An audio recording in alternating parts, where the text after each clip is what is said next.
Hi అండి, welcome back to my channel my food blog with Pavani. ఇవాళ కరివేపాకు పొడి చేయబోతున్నానండి. కరివేపాకు పొడి కోసం నేను ఇంత ఆకును తీసుకున్నానండి, ఒక ప్లేటుడు. దానికోసం ఎండుమిరపకాయలు ఇన్నండి, పచ్చెనగపప్పు, వెల్లుల్లిపాయలు, చింతపండు, అలాగే 2 స్పూన్లు జీలకర్ర, 2 స్పూన్లు ధనియాలు, 2 స్పూన్లు మినపప్పు తీసుకోవాలండి. ఇప్పుడు గ్యాస్ వెలిగించి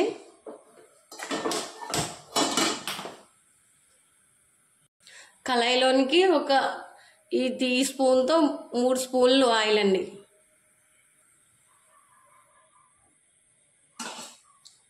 ఇప్పుడు ఆయిల్ కాగిన వెంటనే శనగపప్పు,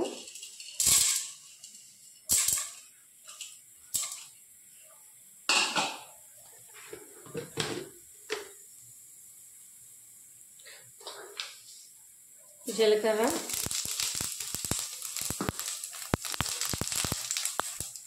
2 స్పూన్లు ధనియాలు, 2 స్పూన్లు మినపప్పు,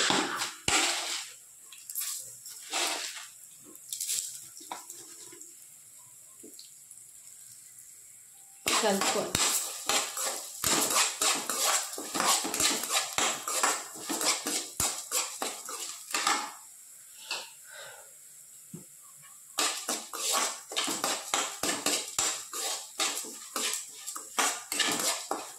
వేగిన తర్వాత ఎండుమిర్చిని వేసేయాలి.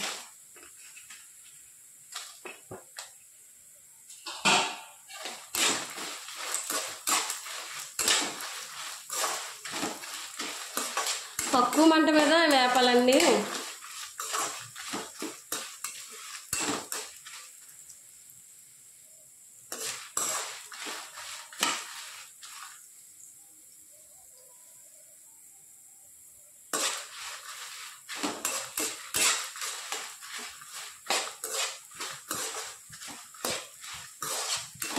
మంట అడ్జస్ట్ చేసుకుంటూ ఉండాలి. మిరపకాయలు లైట్గా వేగిన తర్వాత ఎండుమిర్చి, అప్పుడు కరివేపాకు వేసుకొని వేపాలి.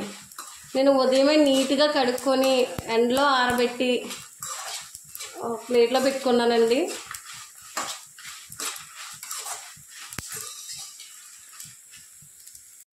ఎండుమిర్చి లైట్గా వేగిందండి. ఇప్పుడు కరివేపాకు వేసుకోండి.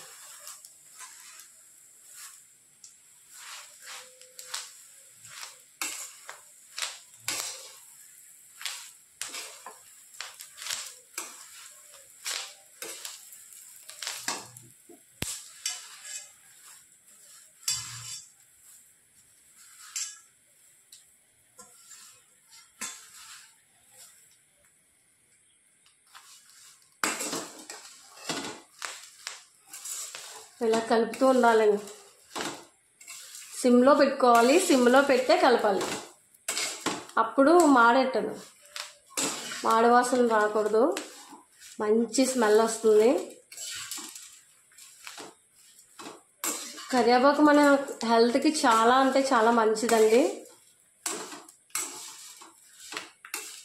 ఇది ఇంట్లో చేసి పెట్టుకొని ఫ్రిడ్జ్లో పెట్టుకుంటే 4 రోజులన్నా అలా నిల్వ ఉంటుందండి. ఎప్పుడు కావాలంటే అప్పుడు తీసి వాడుకోవచ్చు.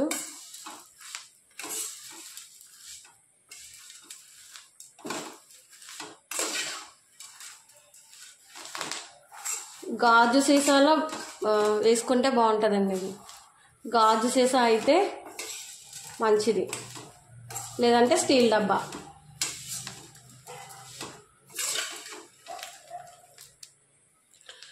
కరివేపాకు మొత్తం వేగింది ఫ్రెండ్స్.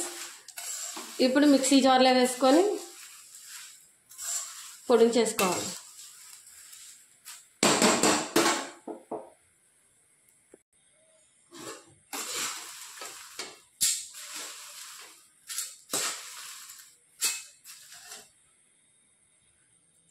ఇప్పుడు ఈ పొడిలోకి ఇంత చింతపండు తీసుకోవాలండి, చిన్న నిమ్మకాయ అంత, చూడండి. ఇది మిక్సీ పట్టుకోవాలి.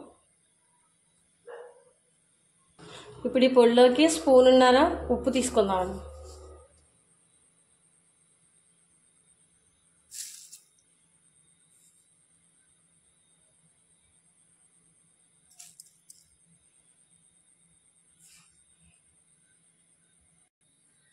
ఫ్రెండ్స్ లాస్ట్లో ఇన్ని వెల్లుల్లిపాయ రేకలు తీసుకొని ఇవి మిక్సీ చేసుకొని ఈ పొడిలో కలుపుకోవాలి.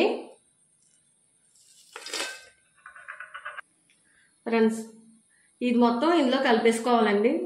ఈ పౌడర్లో ఇలా కలిపేసుకొని గ్లాస్ బౌల్లోకి తీసేసుకొని స్టోర్ చేసుకోవాలి. ఈ పౌడర్ ఇలాగా ఫ్రిడ్జ్లో పెట్టుకోండి, నెల రోజులు ఉంటుందండి. ఇలా చేసి పెట్టుకుంటే బాగుంటుంది. మీరు కూడా ట్రై చేయండి ఫ్రెండ్స్. కరివేపాకు పొడి